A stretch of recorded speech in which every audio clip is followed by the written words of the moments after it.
ശക്തമായ ഇടിമിന്നലിൽ വീട്ടുപകരണങ്ങൾ നശിച്ചു. വീടിനും കേടുപാട് സംഭവിച്ചു. പുഞ്ചവയൽ മേഖലയിലുണ്ടായ ശക്തമായ ഇടിമിന്നലിൽ പുഞ്ചവയൽ വയലുങ്കൽ ജോജിയുടെ വീട്ടുപകരണങ്ങൾ പൂർണ്ണമായും തകർന്നു. വീടിന് ഭാഗികമായി കേടുപാട് സംഭവിച്ചു. കഴിഞ്ഞ ദിവസം രാവിലെയാണ് പ്രദേശത്ത് അതിശക്തമായ ഇടിമിന്നൽ ഉണ്ടായത്. ഇതിനെ തുടർന്ന് വയലുങ്കൽ ജോജിയുടെ TV, ഫ്രിഡ്ജ് അടക്കമുള്ള നിരവധി വീട്ടുപകരണങ്ങൾ കത്തി നശിച്ചു. കൂടാതെ വീടിന്റെ വയറിങ്ങും വീട്ടിലേക്ക് വൈദ്യുതി എത്തുന്ന സർവീസ് വയറുകളും ഇടിമിന്നലിൽ കത്തി നശിച്ചു. വീടിന്റെ ജനൽപ്പാളികൾ തകർന്നതിനോടൊപ്പം ഭിത്തികൾക്കും കേടുപാട് സംഭവിച്ചിട്ടുണ്ട്. പുരയിടത്തിൽ നിന്ന് തെങ്ങിനും ഇടിമിന്നലേറ്റു. 1 ലക്ഷത്തിലധികം രൂപയുടെ നാശനഷ്ടമാണ് ജോജിയുടെ വീടിന് ഉണ്ടായത്. വൃക്ക രോഗത്തെ തുടർന്ന് 2 വർഷമായി കോട്ടയം മെഡിക്കൽ കോളേജിൽ ജോജി ഡയാലിസിസിന് വിധേയനാകുന്നുണ്ട്.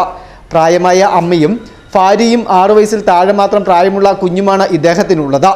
വൃക്കരോഗത്താൽ ദുരിതത്തിലായ ജോജിക്ക് കൃഷിപ്പണിയിലൂടെ ലഭിക്കുന്ന വരുമാനം മാത്രമാണ് ഏക ജീവിതമാർഗം. ഇതിനിടയിൽ ഇടിമിന്നൽ മൂലമുണ്ടായ നാശനഷ്ടത്തിന്റെ ആഘാതം ഈ കുടുംബത്തെ ഏറെ ബുദ്ധിമുട്ടിലാക്കിയിരിക്കുകയാണ്.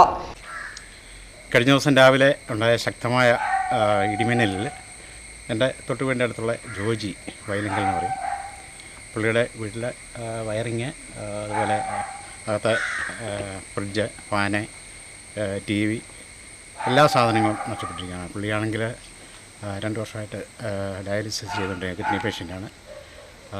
മെഡിക്കൽ കോളേജിൽ ആഴ്ച 2 ദിവസം ഡയാലിസിസ് ചെയ്യണം. ഉള്ളതാണ് 2 കൊച്ചു പിള്ളേർ, 6 വയസ്സ്, 1-ാം ക്ലാസ്സിൽ ഈ വർഷം ചേർത്തതേ ഉള്ളൂ. അതൊക്കെയാണ് പുള്ളിയുടെ അവസ്ഥ. സാമ്പത്തികമായിട്ട് വളരെ ബുദ്ധിമുട്ടിലാണ് അവരുടെ കാര്യങ്ങളൊക്കെ പോകുന്നത്.